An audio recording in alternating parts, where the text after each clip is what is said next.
Salam merdeka literasi semuanya. Ya, selamat siang ya.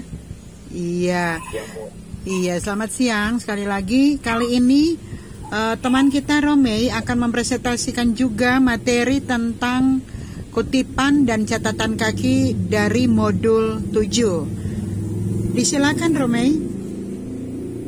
Salam merdeka literasi. Terima kasih atas kesempatan yang diberikan. Pada saat ini saya akan mempresentasikan modul 7 tentang kutipan dan catatan kaki. Pengantar, catatan kaki merupakan bagian dari kutipan karena berisi pinjaman kalimat atau pendapat pengarang atau keterangan atas teks yang tempatnya berada pada kaki halaman. Catatan kaki bukan hanya meliputi tempat terdapatnya sebuah kutipan, tetapi dapat juga dipakai untuk memberi keterangan-keterangan lainnya pada teks. Dalam perkembangan penulisan saat ini, ada penulis yang tidak menggunakan lagi catatan kaki, melainkan memberi keterangan-keterangan tambahan pada setiap akhir bab. Tujuan membuat kutipan adalah pinjaman kalimat atau pendapat dari seorang pengarang atau ucapan seorang yang terkenal, baik terdapat dalam buku-buku maupun majalah-majalah. Perlu diingat juga bahwa kita jangan terlalu banyak menggunakan kutipan supaya karangan jangan dianggap sebagai suatu himpunan berbagai macam pendapat. Sangatlah membuang waktu bila sebuah kebenaran yang telah diselidiki dan dibuktikan oleh seorang ahli dan sudah dimuat secara luas dalam sebuah buku atau majalah harus diselidiki kembali oleh seorang penulis untuk menemukan kesimpulan yang sama. Hal-hal yang penting dan yang sudah dikenal atau sudah ditulis dalam buku-buku tidak perlu diselidiki lagi.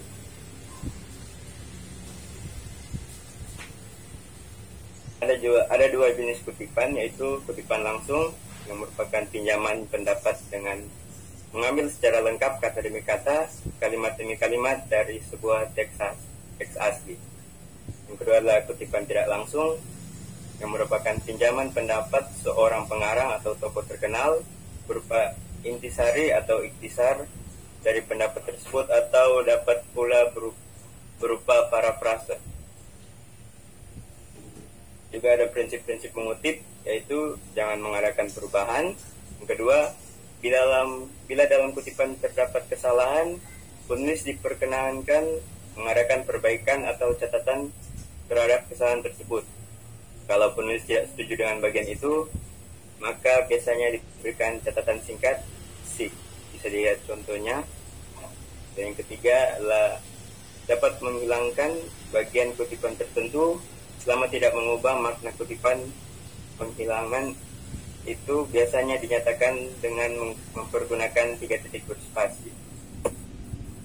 Dari cara mengutip, yang pertama adalah kutipan langsung yang tidak lebih dari 4 baris. Yang pertama, kutipan itu diintegrasikan langsung dengan teks. Kedua, jarak antara baris dengan baris 2 spasi. Ketiga, kutipan itu diapit dengan tanda kutip. Yang keempat, sesudah kutipan selesai diberi nomor urut penunjuk setelah spasi ke atas, atau dalam kurung ditempatkan nama singkat pengarang tahun terbit dan nomor halaman kutipan itu. Bisa lihat contohnya. Yang cara mengutip yang kedua adalah kutipan langsung yang lebih dari 4 baris. Yang pertama, kutipan itu dipisahkan dari teks dalam jarak 2,5 spasi. Yang kedua, jarak antara baris dengan baris kutipan 1 spasi. Yang ketiga, kutipan itu boleh atau tidak diapit dengan tanda kutip. Yang keempat, sesudah kutipan selesai diberi nomor urut penunjukan setengah spasi ke atas, atau dalam kurung ditempatkan nama singkat pengarang, tahun terbit, dan nomor halaman tempat terdapat kutipan itu. Yang kelima, seluruh kutipan itu dimasukkan ke dalam 5-7 ketikan. Bila kutipan itu dimulai dengan alinea baru, maka baris pertama dari kutipan itu dimasukkan lagi 5-7 ketikan. Yang keenam, kadang-kadang terjadi bahwa dalam kutipan itu terdapat lagi kutipan. Dalam hal ini dapat ditempuh 2 cara.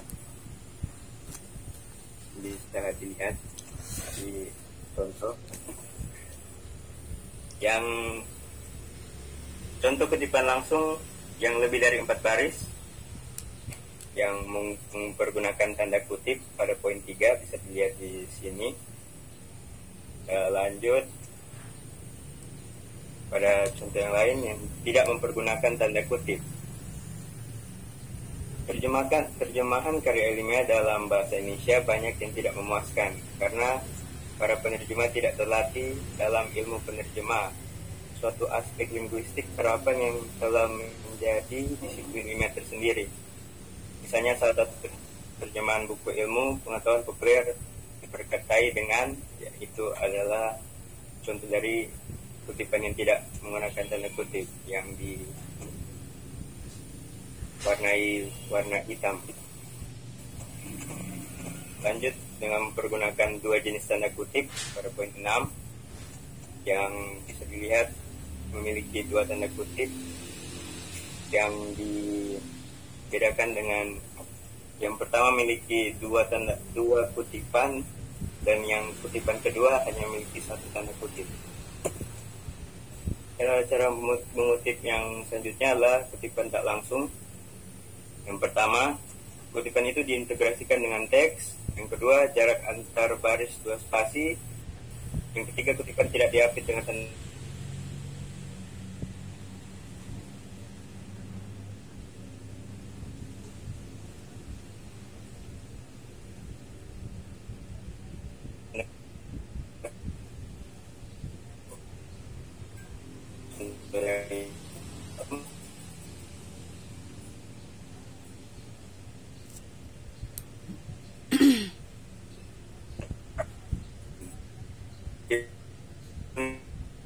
Ada jaringan.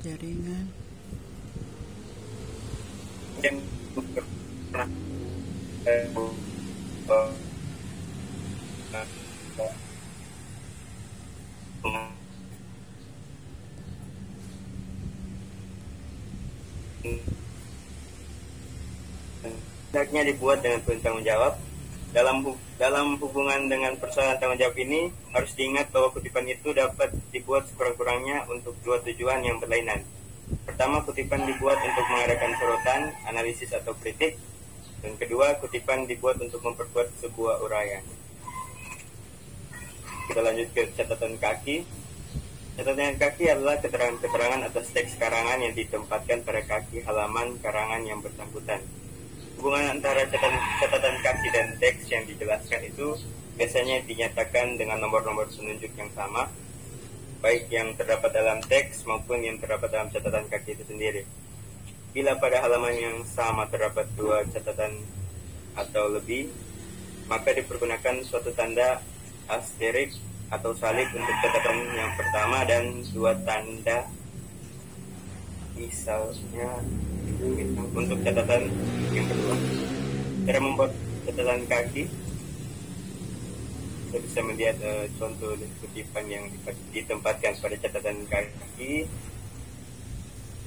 Dan cara membuat catatan kaki yang untuk referensi pada buku dengan seorang pengarang.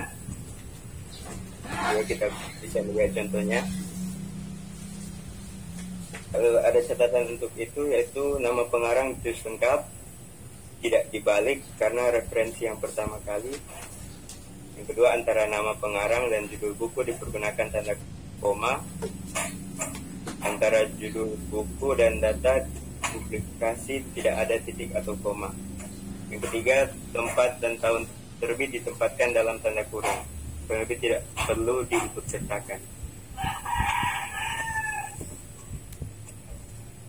Catatan kaki juga memiliki singkatan-singkatan. Yang paling penting yang harus diketahui adalah ibid, object, dan locis. Ibid, singkatan ini berasal dari kata Latin ibidem, yang berarti pada tempat yang sama. Singkatan ini dipergunakan bila catatan kaki yang berikut menunjukkan kepada karya atau artikel yang telah disebut dalam catatan nomor sebelumnya. Objek, singkatan ini berasal dari kata Latin opere citato, yang berarti pada karya yang telah dikutip. Singkatan ini dipergunakan bila catatan ini menunjuk kembali pada sumber yang telah disebut lebih dahulu, tetapi oleh sumber lain. Locit, singkatan ini berasal dari bahasa Latin logos-stato, yang berarti pada tempat yang telah dikutip. Singkatan ini biasa dipakai untuk menyebut atau menunjukkan pada sebuah artikel majalah, harian atau ensiklopedia yang telah disebut sebelumnya, tetapi diselilingi oleh sumber lainnya. Ini juga kita bisa melihat penerapan dari catatan kaki dan singkatan. Dan sekian dan terima kasih. Salam Merdeka Literasi. Ya, salam Merdeka Literasi, Romei. Waduh, ternyata masih terkendala jaringan juga ya. Tapi salut. Yuk tetap semangat ya, Romei. Ya, Oke, terima kasih, Romei.